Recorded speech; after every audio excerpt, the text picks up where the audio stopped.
Un grand bonjour à vous tous, chers auditeurs de Radio Corsica Internazionale et de Télépaese. En ce mercredi 3 décembre, c'est votre matinale. Tiens, puis aujourd'hui, on va fêter les Xavier. Voilà, si vous en connaissez, n'hésitez pas à leur passer un petit coup de fil ou un petit SMS. C'est parti pour la matinale. Bonjour, salut à tous. All'ascolto di Radio Corsica Internazionale, prima Radio Corsica. Siamo sempre qui. Voilà, donc c'est parti pour nos chroniques habituelles. On va retrouver dans un petit moment Philippe Jam pour la météo et l'information. Les invités aujourd'hui, on va avoir un invité surprise en fin de matinale. Je vous en dis pas plus pour le moment. Et on va parler de littérature avec Jean-Baptiste Croge. Et on va parler aussi de vin avec la directrice du CIV, donc de Bastia. Voilà donc pour nos invités. Puis on débute avec la météo, avec Philippe Jam. On va voir un peu comment va se dérouler cette journée au niveau insulaire.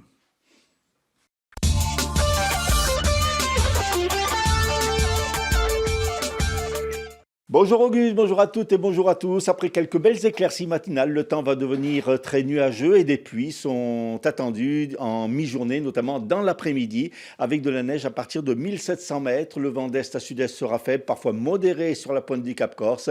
Les maximales attendues en milieu de journée de ce mercredi, 11 à 14 degrés près des côtes et de 4 à 10 degrés dans l'intérieur de l'île.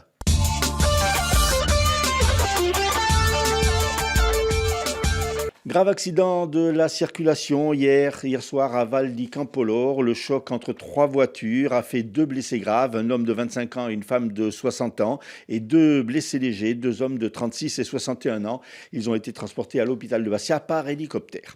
Un incendie s'est déclaré hier matin dans un appartement situé au 5e étage d'un immeuble à Ajaccio. 2 personnes ont été incommodées par les fumées. On ignore pour l'heure l'origine des flammes. Dans le cadre d'une enquête instruite par le parquet national antiterroriste de Paris, 3 personnes ont été interpellées hier en région bastiaise et placées en garde à vue. La justice leur reproche la distribution de tracts au nom du FLNC en février 2024 à Corté. En soutien aux 3 jeunes gens, 2 garçons et une fille, un rassemblement a eu lieu hier soir devant le commissariat de police de Bastia. Au procès des 4 personnes soupçonnées d'avoir perpétré 3 attentats à l'explosif contre un glacier de Propriano, le tribunal correctionnel d'Ajaccio a prononcé des peines de 5 à 8 ans de prison et des amendes de 100 000 euros. La défense, de son côté, avait demandé la relaxe générale.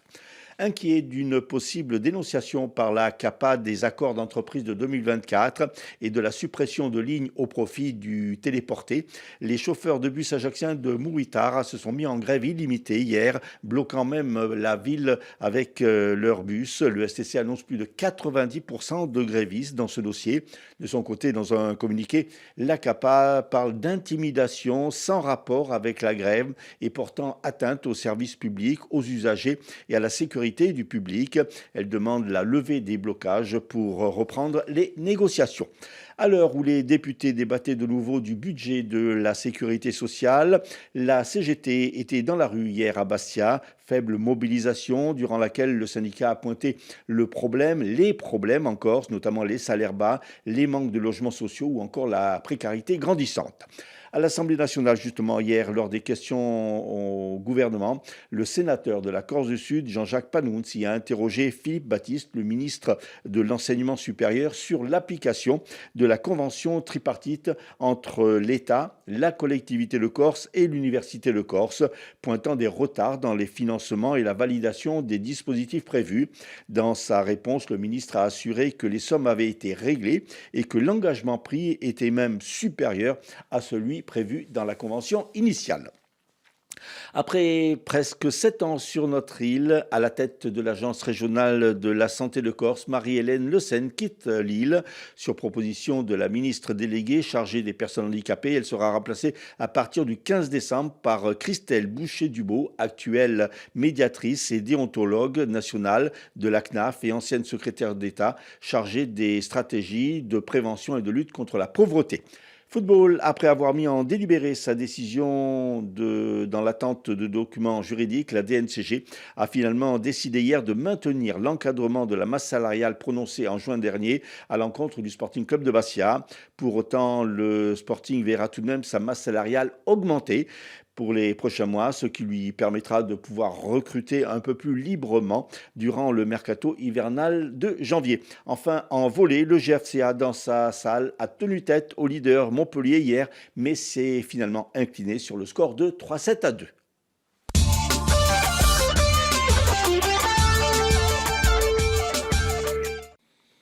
Merci Philippe. Allez, on vous retrouve dans un petit moment avec vos invités.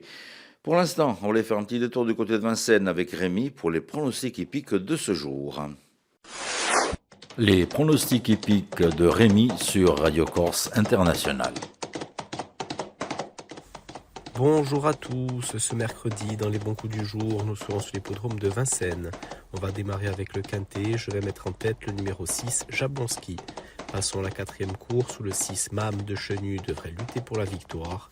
Et on terminera par la septième où le 8, No Limit d'Elo devrait l'emporter. Bon jeu à tous. Merci Rémi pour les pronostics. Un petit coup d'œil sur l'ADSEC de Cervione, Vesta di Nazione, ce lundi 8 décembre. Vous allez avoir une conférence avec Jean-Pierre Poli sur la résistance des patriotes corses après Ponteno. Voilà, donc ça va se dérouler donc à Cervione et c'est dans la salle de la commune de Cervione, juste au-dessus du musée. Donc n'hésitez pas à y faire un petit détour. Petite réservation, vous pouvez réserver au 04 95 38 12 83. Voilà donc pour l'ADSEC et nos amis de Cervione pour ce lundi 8 décembre. On poursuit avec l'horoscope. Ça vous dit? Allez, c'est parti avec Paxi.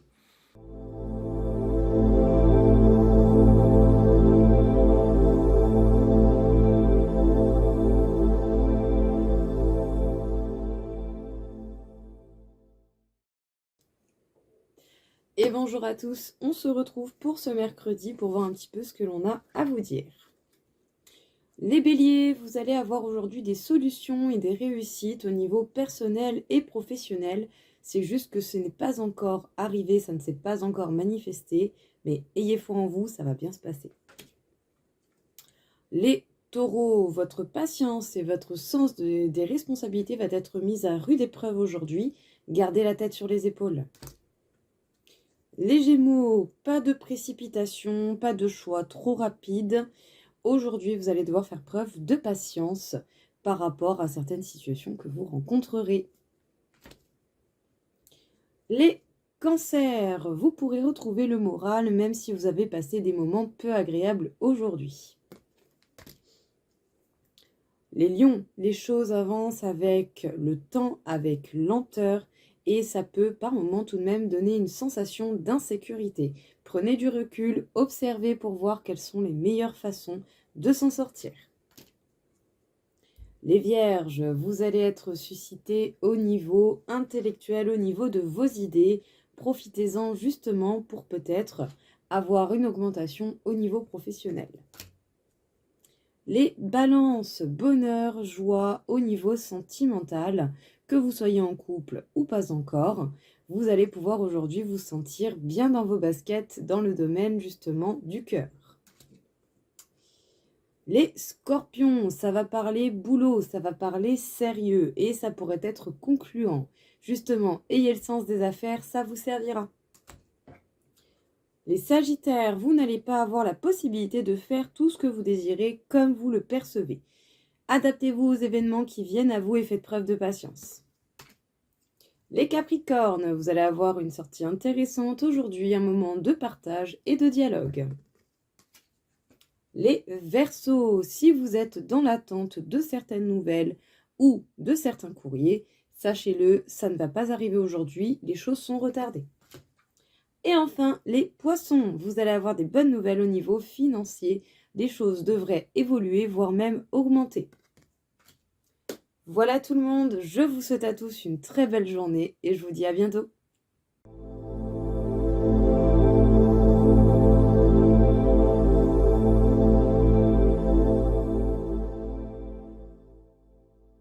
Merci Paxi. Allez, on va retrouver nos invités. On va débuter tout d'abord avec de la littérature avec Batik Roj, qui va vous présenter donc son tout dernier ouvrage. Et juste après, nous retrouvons donc la directrice du CIV des vins corses pour parler donc d'un peu de tous ces vins insulaires qui partent un peu de partout. Ils étaient au Canada dernièrement. Nous recevons aujourd'hui le journaliste et écrivain Batik Rodj à l'occasion de la sortie de son tout nouveau recueil de chroniques intitulé « Toute vérité est bonne à dire ».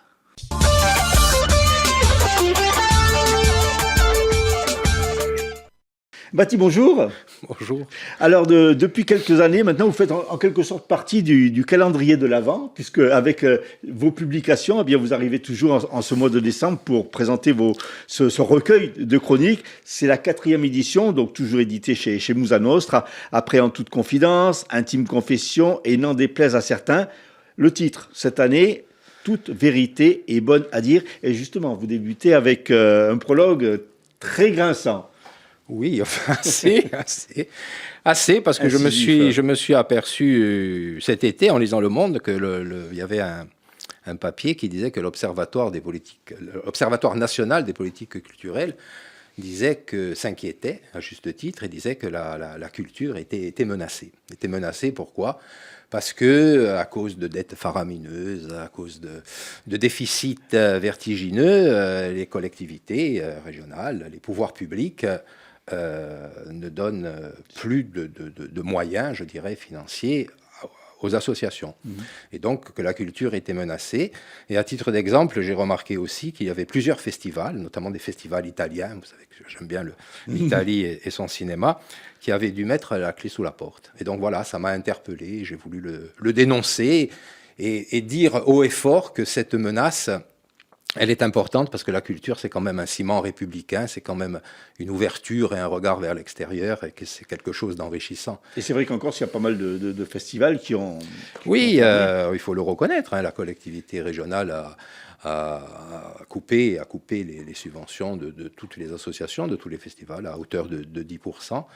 Et voilà, donc c'est un problème, effectivement, un problème dont les responsables d'associations et de festivals, qui sont des bénévoles à part entière, sont victimes. Ça devient un peu les boucs émissaires, les victimes, je le redis, d'un système qui les dépasse, hein, un système politico-financier. Alors après ce petit coup de gueule, on retrouve une quarantaine de chroniques, donc certaines inédites, des indiscrétions aussi, comme vous en avez l'habitude. Et dans ce livre, vous nous apprenez que s'il n'y a jamais eu de BD Tintin en Corse, par contre, eh bien, certaines histoires de Tintin partent d'ici. Tout à fait.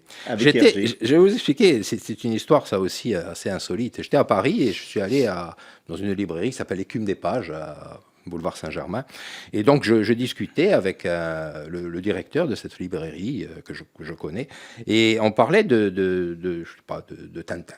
Pourquoi ? Parce que, je ne sais pas pourquoi d'ailleurs, et d'Hergé.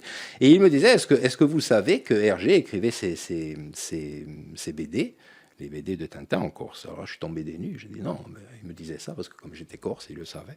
Et donc j'ai fait un peu quelques recherches et je me suis aperçu effectivement que Hergé, très tôt, hein, par exemple, dès l'île Noire, l'île Noire, d'ailleurs, pour lui, c'était la Giraille. La Giraille, oui. Ouais. Il avait, et tous les étés, il venait à Porto. Il avait un ami hôtelier qui s'appelait Daniel Damian, qui avait un hôtel, le Méditerranée. Il venait avec sa femme, pratiquement incognito. Hein. En Belgique, on se demandait où il était. Ses éditions, Casterman le cherchait et tout. Et pendant 2-3 mois, il était ici, à Porto, en Corse, et il écrivait les albums de Tintin. Voilà. C'est incroyable. Surprenant aussi cette révélation, Victor Hugo parlait corse. Alors celle-là, ouais, ça c'est une... Un jour, je me promenais donc à la citadelle de Bastia et j'ai vu une plaque, Victor Hugo a vécu ici. Bon, je ne savais pas, franchement, je ne le savais pas.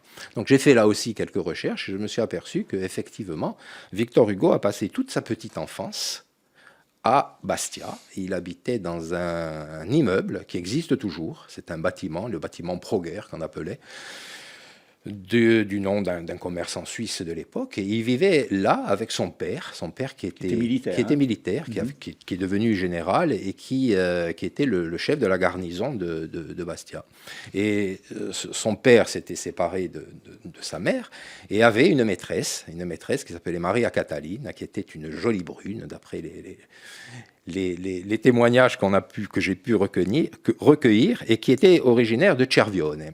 Et donc, il a passé toute sa petite enfance éduqué par cette Corse, qui lui a appris à parler corse. Et ensuite, donc, il s'amusait à la citadelle, notamment, avec des gamins, et il parlait corse. Donc, le chantre, on va dire, de la langue française, hein, l'un des plus grands écrivains français, a parlé corse avant de parler français. Et pourtant, dans ses écrits, la Corse est très rarement. Très rarement. Il n'en a pratiquement pas parlé. Il n'a même pas parlé de la période de son enfance. On a retrouvé des historiens, ses biographes, ont retrouvé dans ses archives personnelles des écrits, quand il était jeune, où il a un peu évoqué ça, mais c'est vrai qu'il n'en a jamais vraiment parlé. C'est un peu comme Jean d'Ormesson. Jean d'Ormesson, qui adorait la Corse, il n'a jamais écrit le mot Corse dans un de ses livres. Et pourtant, il trempait sa plume dans le golfe de Saint-Florent. Tout à fait. Il avait une maison là-bas. Ouais. Et c'est vrai qu'il en parle très peu. Il y a Nietzsche aussi, qui était très amoureux de la Corse et qui n'est jamais venu. Celle-là, alors aussi, elle est formidable, l'histoire. Nietzsche était tombé en pâmoison devant la Corse et les Corses, devant l'histoire de la Corse, à tel point qu'il voulait vivre et s'installer à Corté. Corté, qui était pour lui une ville exceptionnelle. Et le problème, c'est qu'il voulait même faire, il avait un ami compositeur à qui il avait demandé de faire un opéra sur la Corse. Et on a retrouvé dans ses écrits une centaine de fois le mot corse et des écrits, des textes sur la Corse dans ses textes personnels. Ouais. Et le problème, c'est qu'il n'est jamais venu en Corse. Parce qu'il était malade et donc il a eu des problèmes. À chaque fois qu'il devait venir, il était fatigué, hein, le pauvre. Vous parliez tout à l'heure de Maria Catalina, qui était le Cervione.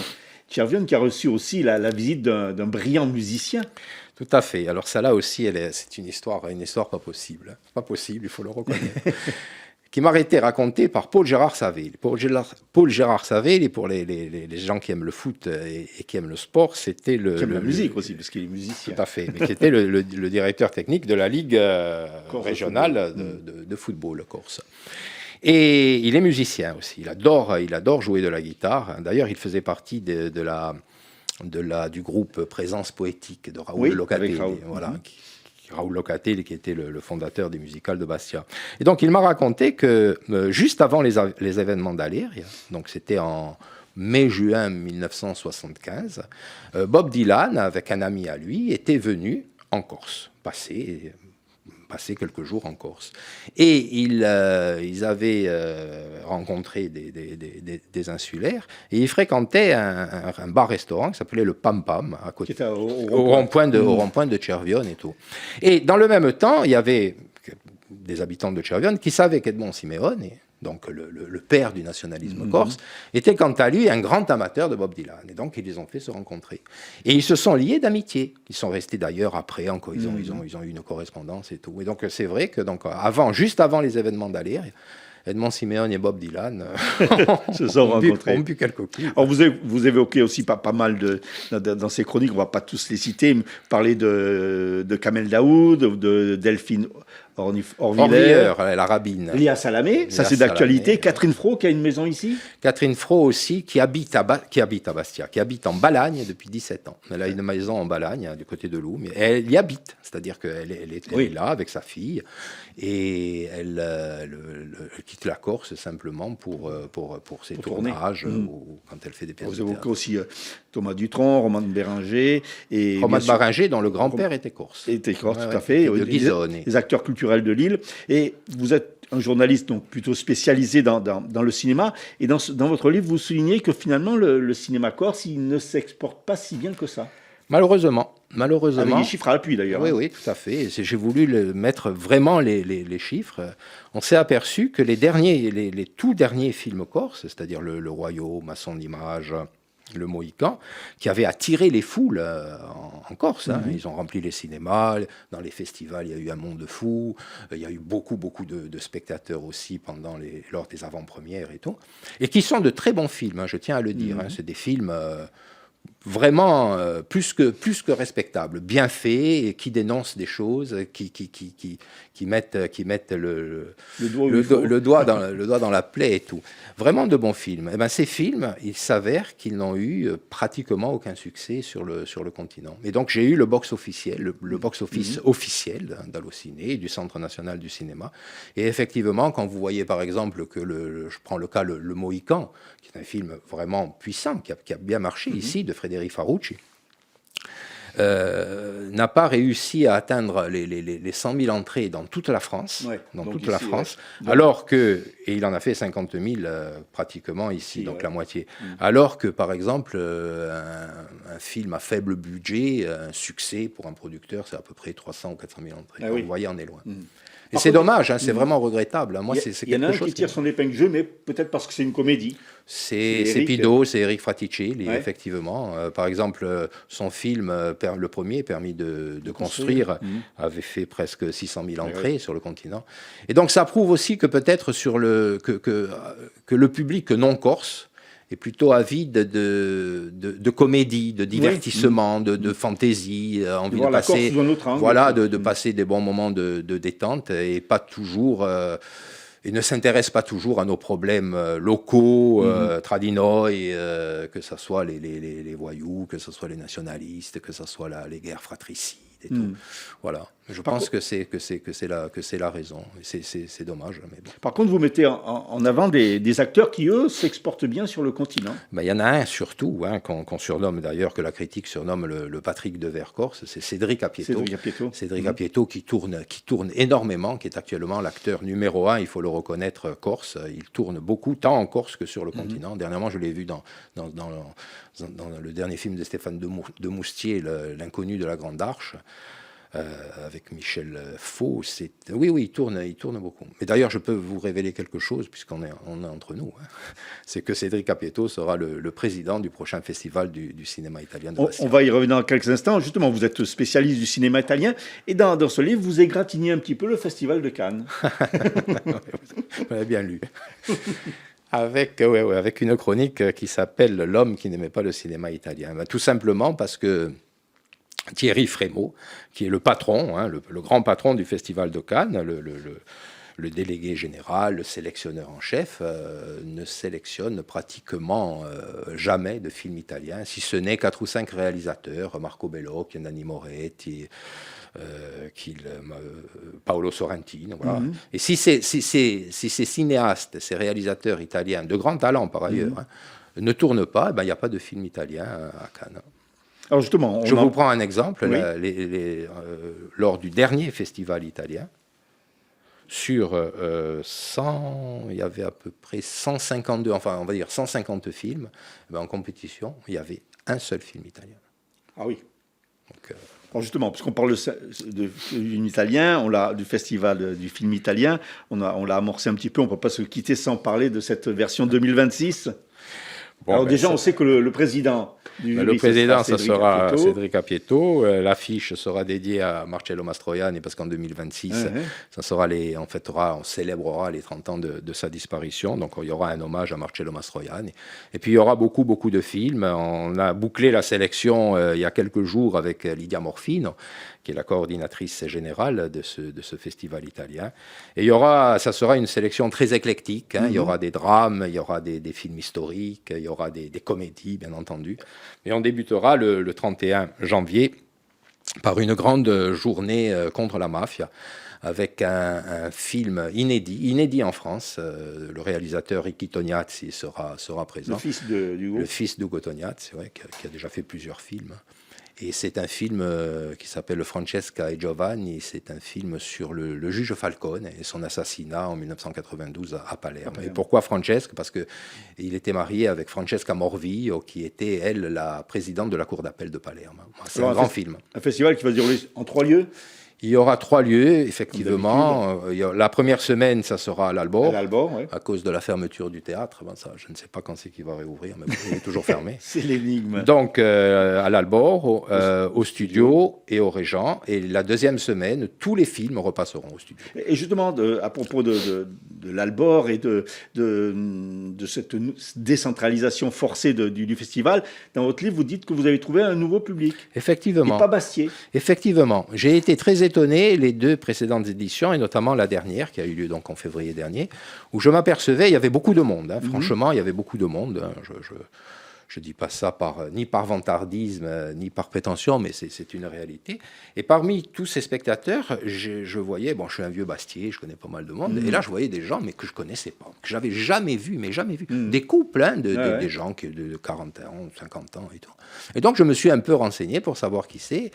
Et ce sont des gens qui viennent de toutes les communes de l'agglomération sud de Bastia, c'est-à-dire même de Cazinc, de Luciane, de Borgo, de Bigoulia, et qui viennent. Donc, ils sont même contents parce qu'ils ne rentrent pas en ville pour chercher une place, donc comme il y a un parking. Et c'est un nouveau public qu'on a fidélisé parce qu'on les a revus lors de la deuxième édition. Et donc, c'est très bien comme ça aussi. Donc on note le 31 janvier. Ça commence le 31 janvier, ça se terminera le 15 février. Toute vérité est bonne à dire, un livre donc de Bati Croce qui vient de sortir et que vous dédicacerez d'ailleurs ce vendredi, c'est ça? C'est ça, c'est vendredi 5 décembre, c'est entre 17h30 et 19h. Je le dédicacerai et j'irai à la rencontre de mes lecteurs et de mes lectrices, j'espère qu'ils seront nombreux, à la librairie Alm, sur le boulevard Paoli à Bastia, où le livre est en exclusivité, est en vente exclusive. Et édité donc par Musanostre. Et c'est édité par Musanostre Edizione, et c'est une maison d'édition et une association littéraire qui a été fondée par Marie-France Bereni-Canazzi. Bati, merci beaucoup, puis on vous encourage à lire, c'est très croustillant parfois.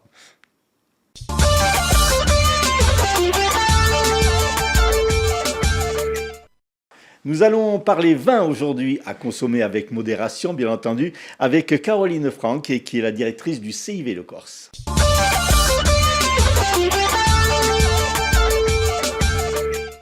Caroline, bonjour. Bonjour Philippe. J'ai envie de prendre l'accent québécois.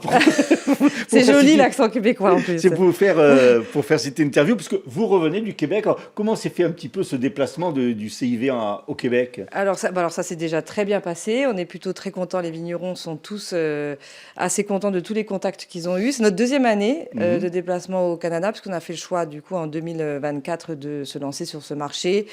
Un peu suite à tout ce qui se passe aux États-Unis et à nos problématiques de pouvoir faire des actions là-bas et toute l'incertitude qui règne autour de ce marché.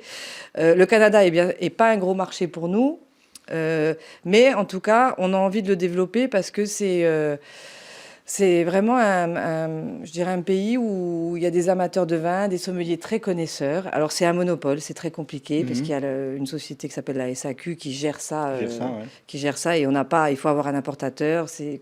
Comme tout monopole, c'est très compliqué. Mais on a ressenti en tout cas que nos vins, qui sont quand même des marchés de niche, je dirais, ils ont un intérêt pour nous. La SAQ aujourd'hui cherche pas mal des vins et des vignobles comme les nôtres, avec une histoire à raconter, des cépages identitaires, etc. Alors, qui aviez-vous emmené sur place? Alors, on Vous avez avait fait un choix? Comment ça se passe? Alors, nous, on ne fait pas de choix. C'est les vignerons qui choisissent de venir ou pas. En fait, tous les Mhm. vignerons sont toujours sollicités pour toutes les actions. Donc là, cette année, on avait 8 vignerons. Donc, on est parti l'année dernière 13, cette année 8 pour des questions souvent d'agenda des autres vignerons. Mais donc 8 vignerons de Calvi, de la côte orientale, de Porto Vecchio, de Patrimoine, bien sûr. Et ça, donc ces 8 vignerons, certains avaient été déjà distribués en SAQ et avaient un importateur privé, et d'autres étaient en recherche. Et plus ou moins, tout le monde a eu des contacts qui sont actuellement en train de travailler, parce qu'on était encore au téléphone la semaine dernière pour checker un peu qui les avait contactés, etc., comme importateurs. Mais il y a un vrai intérêt, en tout cas. Il y a pas mal d'importateurs qui n'ont pas de Corse dans leur portefeuille.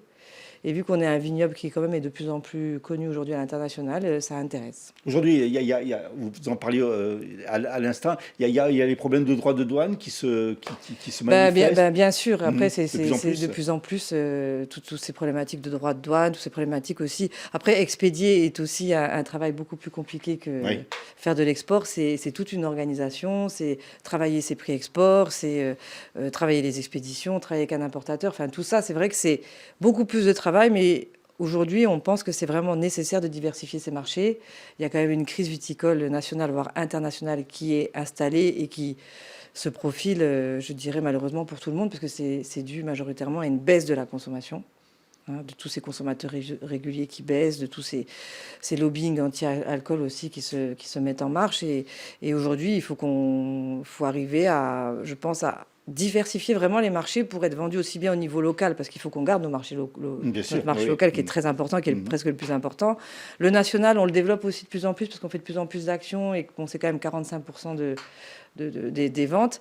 Et l'export, on est à 20%. Alors c'est vrai qu'on est en baisse un peu régulière en ce moment sur l'export par rapport aussi aux États-Unis où c'était un de nos plus gros marchés en fait. Donc du coup, il faut qu'on répartisse les ventes un peu partout et voir comment on va réappréhender aussi ce marché qui n'est pas mort aujourd'hui, mais qu'il faut juste qu'on travaille autrement. Alors justement, vous parliez tout à l'heure qu'il faut susciter un petit peu l'envie des Canadiens. Qu'est-ce qui peut faire l'attrait, ou si vous avez déjà eu des retours, qu'est-ce qui fait un petit peu l'attrait des Canadiens pour notre vin? Alors déjà, ils sont très curieux.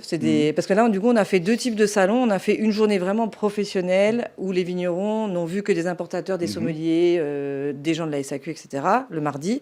Et après, on a participé pour la première fois à la grande dégustation de Montréal, qui est leur plus gros salon, je dirais l'équivalent de Wine Paris. À peu près pour nous, où il y avait une journée et demie professionnelle et le reste en grand public. Ce qui est très important aussi là-bas, c'est de faire connaître nos vins au grand public. Parce qu'en fait, il y a beaucoup de magasins SAQ qui pourraient correspondre chez nous aux cavistes.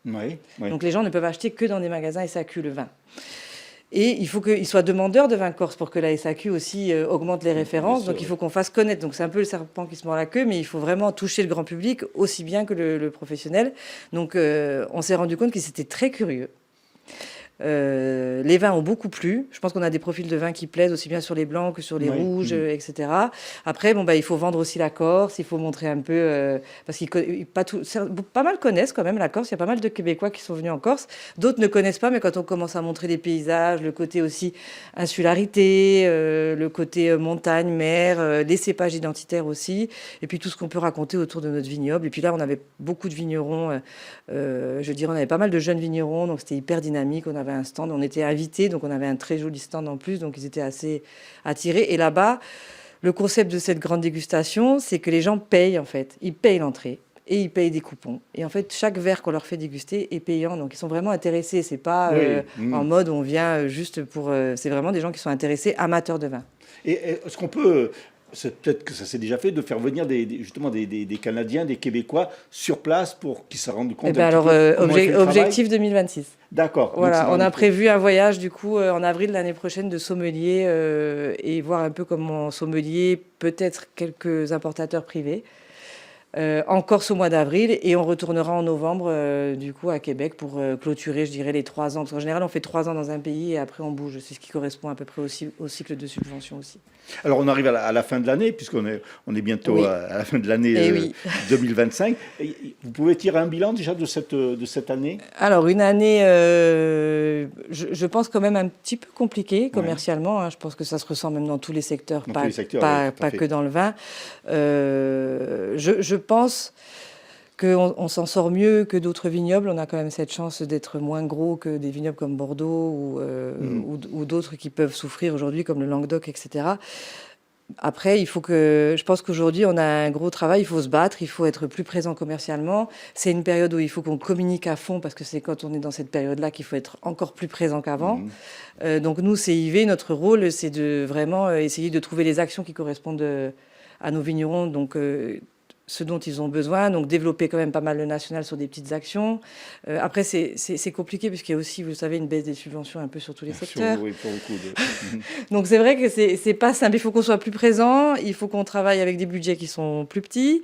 On a des idées, on va continuer à en avoir. On a fait quand même une année assez riche en événements, hein, entre Wine Paris, la foire du vin à Porto-Vecchio qui s'est plutôt pas mal passée. Là, on revient de Nantes, le Canada, plus toutes les actions qu'on peut faire nous autour en tant que Et on travaille aussi sur un perfectionnement de l'outil observatoire économique pour que les vignerons aussi se perfectionnent. On les aide sur l'export. On a un gros travail aussi au niveau commission éco pour les aider. Voilà. Caroline Franqui, merci beaucoup. Merci beaucoup. Et puis, on vous souhaite une bonne continuation dans ce gros travail qui est la promotion du vin corse. Merci beaucoup.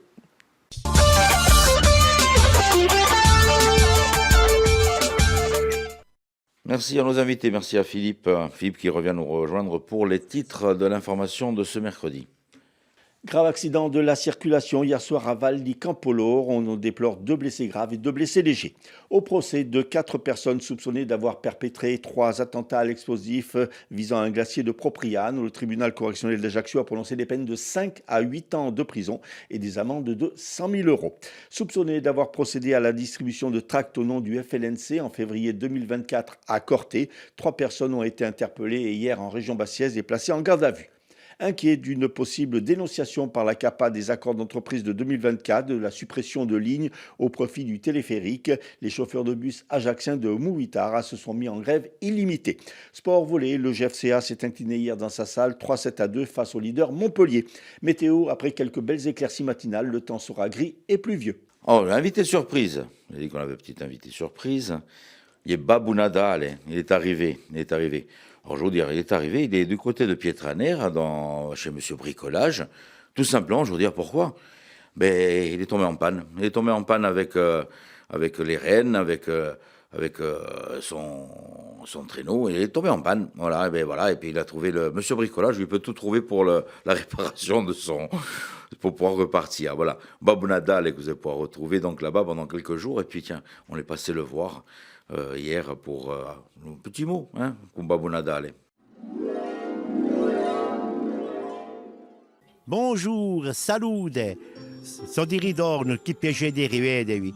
Ascoltatemi, so qui in Pietranera, un bricolage, giusto una settimana, fino al 7 dicembre, che piace di vedere, à mes giornata, tous les après-midi, je suis ici pour vous attendre avec vos enfants et toujours le plaisir de vous rencontrer, sempre au scontro della famiglia. Ora vado a contare una storietta magnifica. Un giorno c'era un giovanotto che cercava sempre a far piacere a tutto il mondo. Ma a far piacere a tutto il mondo, di volte andava a tutta la famiglia. E la famiglia cominciava a dire: oh, questo non volemo più, o che ci sortiamo di casa nostra, non sort de chez nous.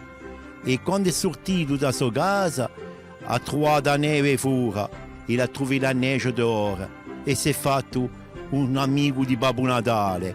Ed è per cosa che tutti gli anni, quando vedete passare un nostro carriolo, anche tutti i nostri auguri, sapete che c'è un giovanotto che prova di fare sempre in giro a sé per fare sempre piacere. Il y a toujours un petit homme gentil qui essaie de faire du bien autour de lui.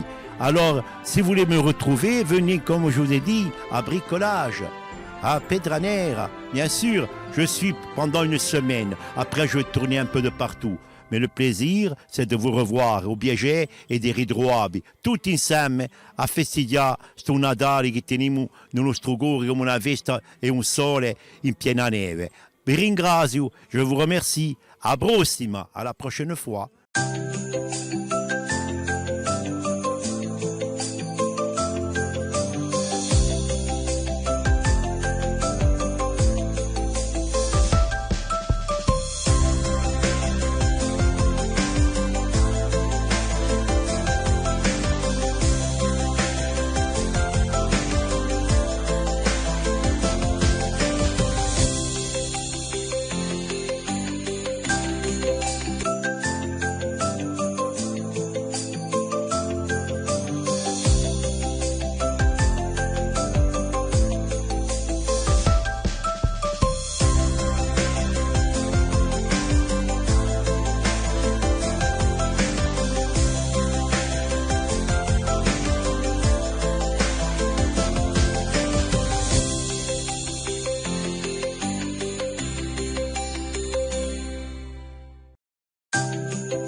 Voilà, n'hésitez pas à aller le voir, le Papa Noël, donc, Babou Nadal, et que vous pouvez retrouver donc chez Monsieur Bricolage à Pietraner encore pendant quelques belles journées, et puis vous allez pouvoir le croiser un peu de partout sur l'île. Voilà, un grand merci d'avoir passé cette matinale avec nous sur Radio Corse Internationale et Télépaese. On se retrouve demain, même heure, même antenne. Tini Devourt et soyez prudents sur les routes et à domani. Bonjour, salut à tous. All'ascolto di Radio Corsica Internazionale, prima Radio Corsa.